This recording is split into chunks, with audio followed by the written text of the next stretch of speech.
Queridos hermanos, iniciamos la Lección Divina de este día viernes 17 de mayo, viernes de la séptima semana del tiempo de Pascua.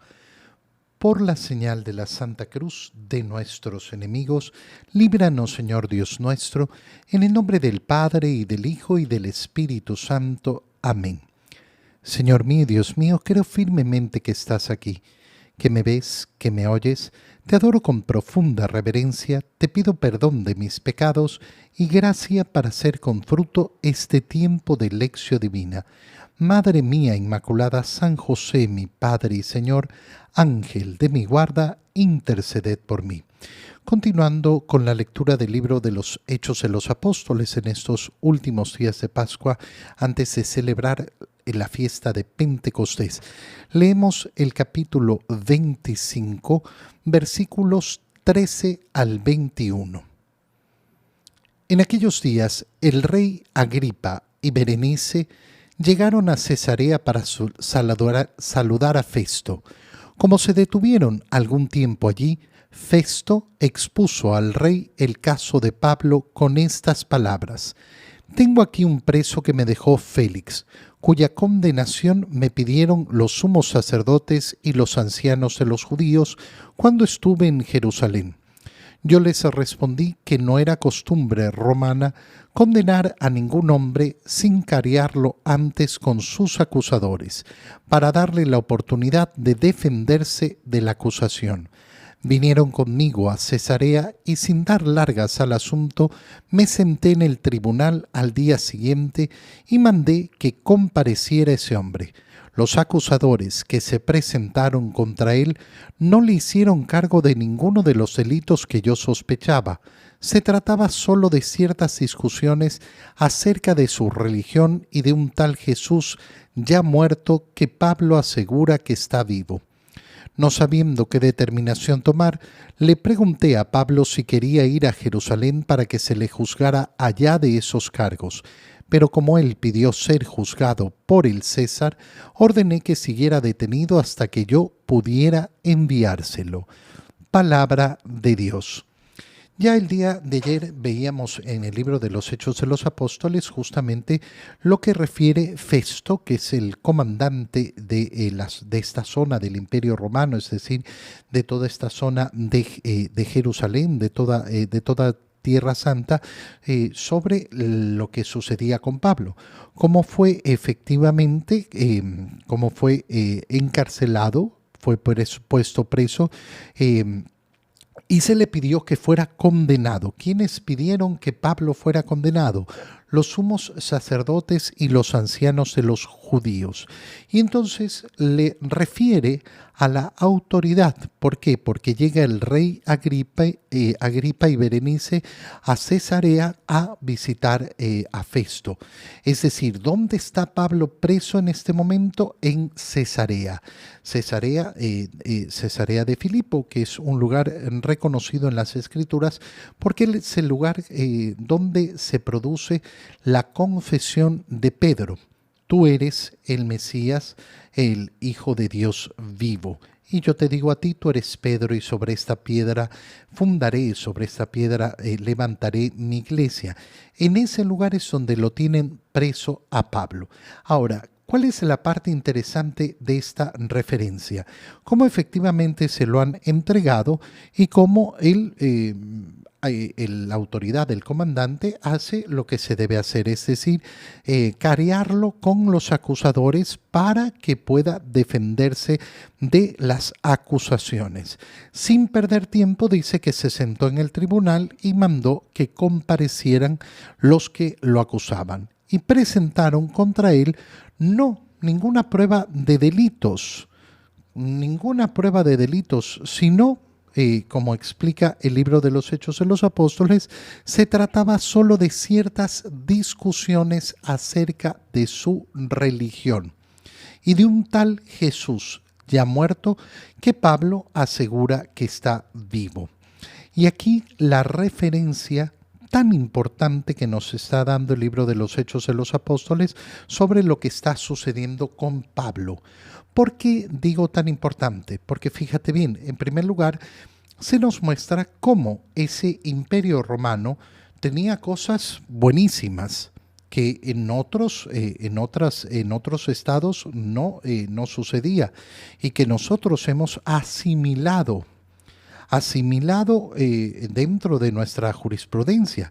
Cuando nosotros hablamos de que es algo normal, de que una persona que sea acusada tiene que presentarse las pruebas y tiene que tener la posibilidad de defenderse.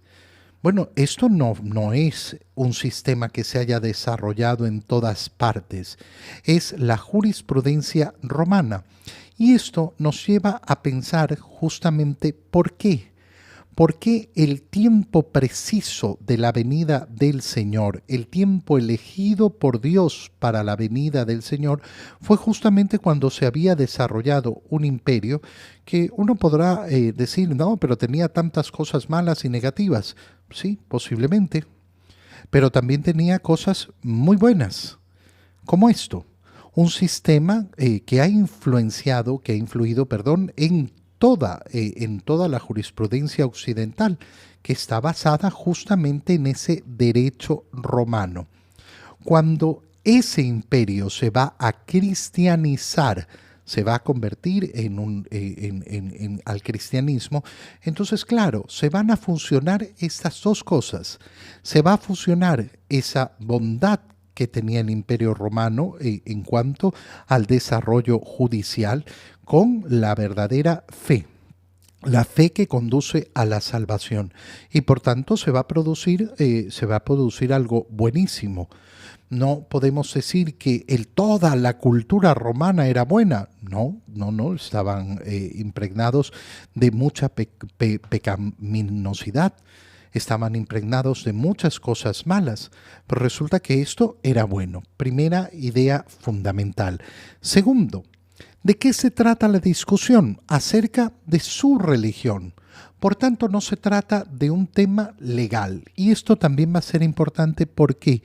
Porque efectivamente el cristianismo, como se fundamenta en la libertad, ¿dónde se puede desarrollar? Se puede desarrollar ahí donde hay libertad religiosa. Esa libertad que lamentablemente hoy es tan duramente atacada, a pesar de que decimos que vivimos en estados que respetan la libertad. ¿Por qué? Porque se confunde el tema de un estado laico con un estado que tiene que luchar y quitar todo elemento religioso. Y lamentablemente hay muchas personas que tienen esta profunda confusión. Ay, el Estado es laico, el Estado es laico. Estado laico no significa otra cosa que hay libertad. Pero las acciones que vemos en muchos lugares no apuntan a esa libertad. Todo el contrario. Todo el contrario, apuntan a destruir justamente esa libertad religiosa. Y por eso, por ejemplo, es tan difícil en muchos lugares conseguir permisos del Estado para realizar una acción tan común para la fe como una procesión.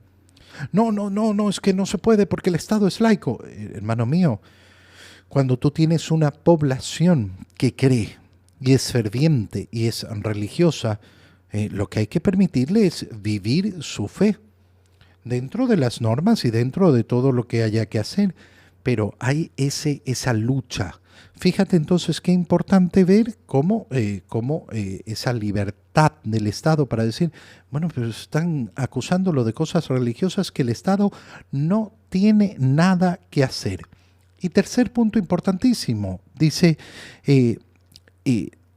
discusiones acerca de su religión y de un tal Jesús ya muerto, pero que Pablo asegura que está vivo. Es decir, se da la certeza de que este Jesús, sí, es un personaje que ha existido, que ya murió, pero que Pablo dice que está vivo. Y entonces se convierte en un testimonio histórico sobre la muerte del Señor, sobre que verdaderamente ha ocurrido. Porque muchas personas lamentablemente hoy en día ponen en duda la historia, ponen en duda la verdad histórica. Hay muchas personas que hoy en día dicen, es que nosotros no podemos saber lo que ocurrió. Claro que podemos saber lo que ocurrió, por supuesto que podemos saberlo, porque hay toda una gran cantidad de fuentes históricas. ¿Qué ocurre entonces? No sabiendo qué determinación tomar, dice Festo, le pregunté a Pablo si quería ir a ser juzgado en Jerusalén, pero él pidió ser juzgado por el César. ¿Qué significa esto? San Pablo era un ciudadano romano, es un judío, sí, es un judío, es decir, su ascendencia es judía, es hijo de Abraham, por tanto pertenece al pueblo judío.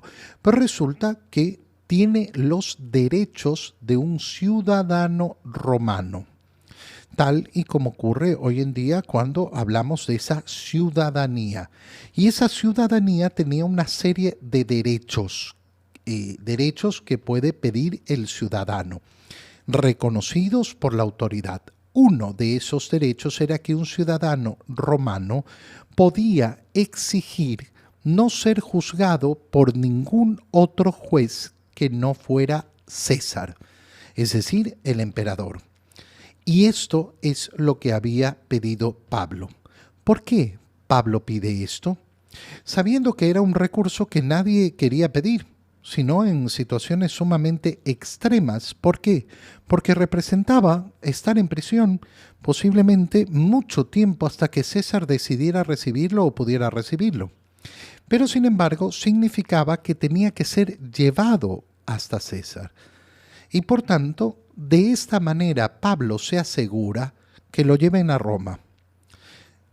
El Señor le ha dicho a Pablo, lo hemos leído ayer, cómo ha dado buen testimonio y ahora tendrá que dar buen testimonio de él también en Roma. De este modo, San Pablo, ¿qué es lo que ha hecho? Se ha asegurado el viaje a Roma.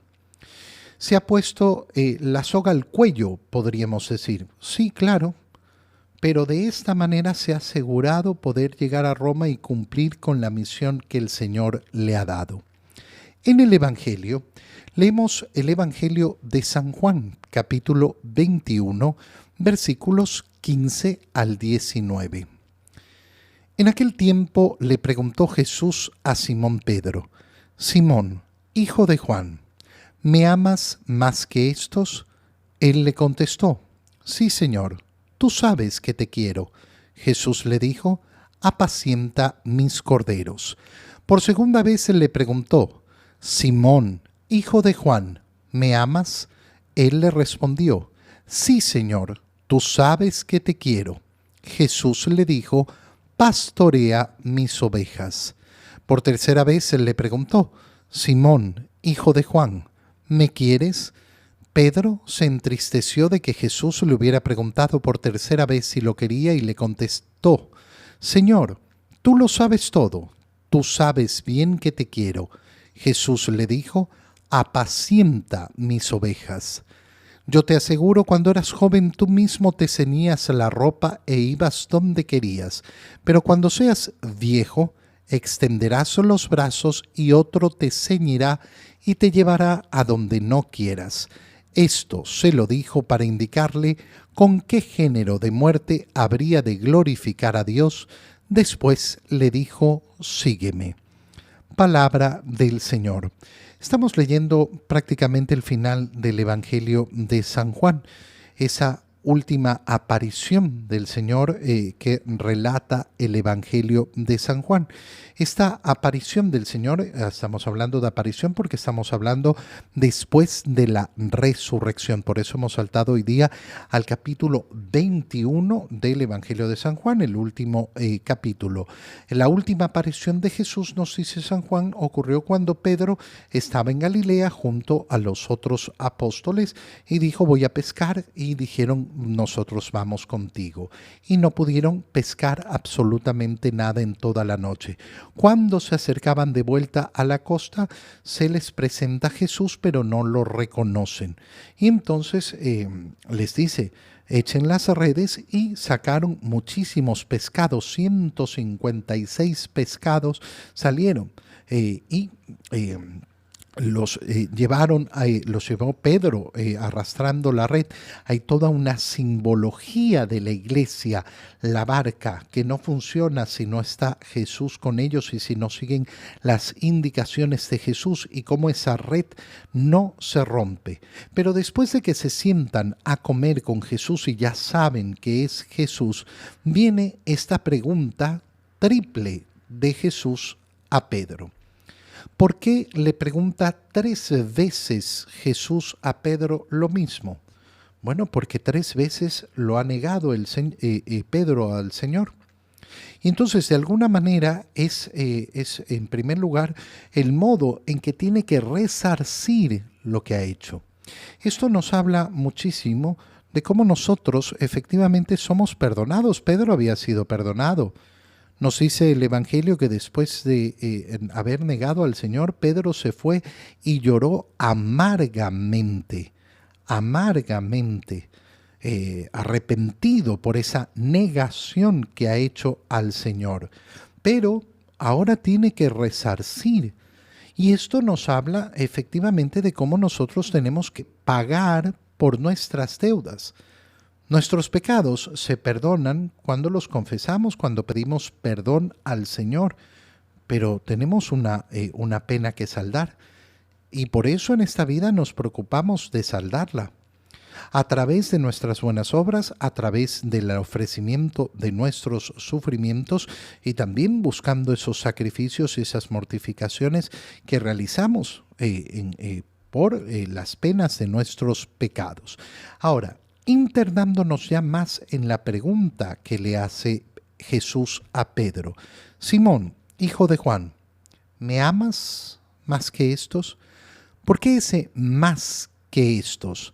Porque Pedro es la piedra, porque Pedro ha sido elegido por el Señor. Y entonces se vuelve esa confirmación de que Pedro tiene que estar a la cabeza. Y estar a la cabeza, ¿qué significa? Significa amar más al Señor. Por eso, la responsabilidad de toda cabeza tiene que ser esa. La cabeza de la iglesia, el Papa. ¿Y qué tiene que hacer el Papa? En primer lugar, amar más al Señor. La cabeza de la iglesia local, el obispo. ¿Y qué tiene que hacer? Lo mismo.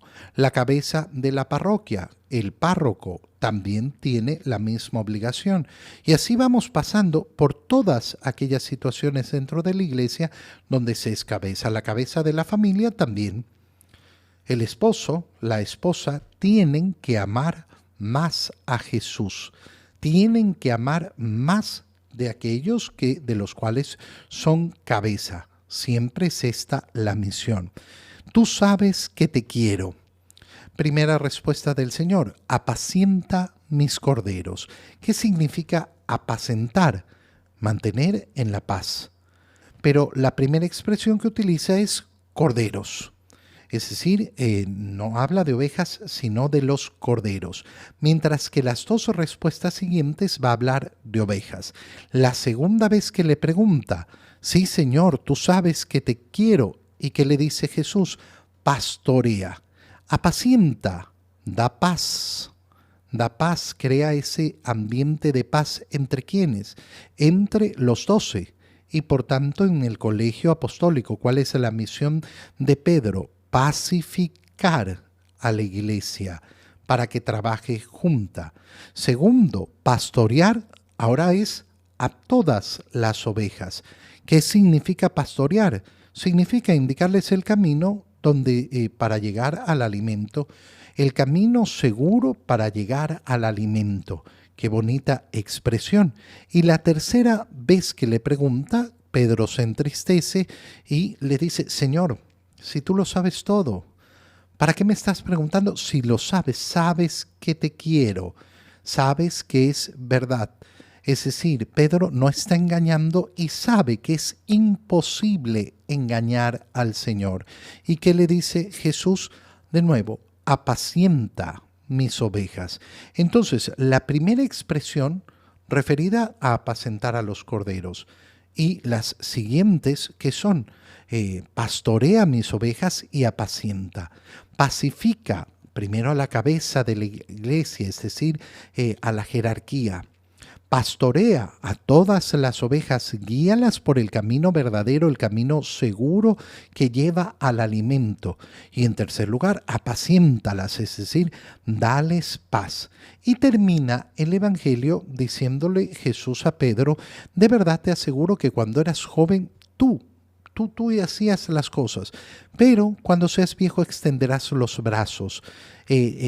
Y todo esto se lo dice para indicarle con qué género de muerte habría de glorificar a Dios.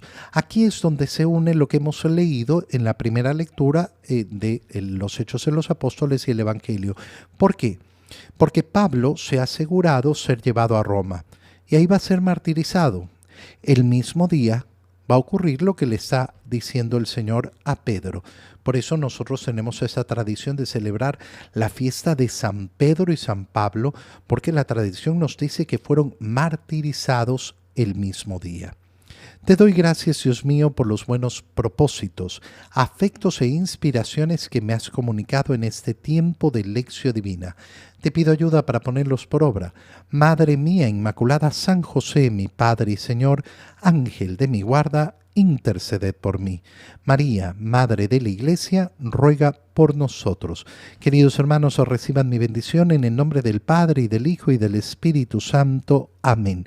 Un feliz fin de semana para todos.